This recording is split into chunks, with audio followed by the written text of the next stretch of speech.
শ্রাবণ মাস এলেই অনেকে সবুজ চুড়ি পরে, বিশেষ সাজে নিজেকে প্রস্তুত করে, একটা আলাদা উৎসব পালন করে।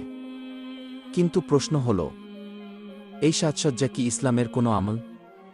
না, একেবারেই না। এটা শরীয়ত বিরোধী। এটা বিদাত, ইসলাম থেকে তৈরি নয়, বরং বাইরে থেকে ঢুকে পড়া। রাসূল সাল্লাল্লাহু আলাইহি ওয়াসাল্লাম বলেছেন, প্রত্যেক বিদাত গোমরাহি, আর প্রত্যেক গোমরাহি জাহান্নামে নিয়ে যায়। সহিহ মুসলিম।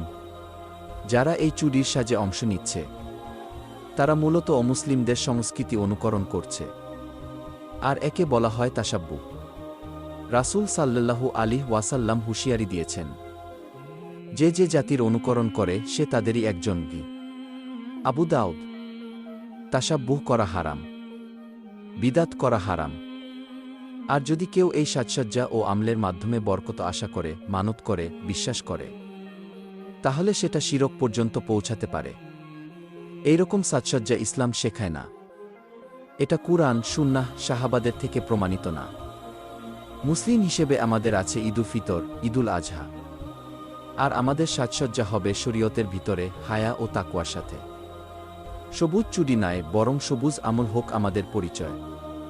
বাইরের প্রথা নয়, বরং নবীজির সুন্নাহ হোক আমাদের গর্ব।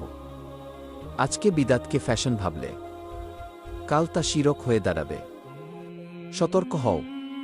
জান্নাতের পথ সহজ নয়, কিন্তু হক পথ একটাই।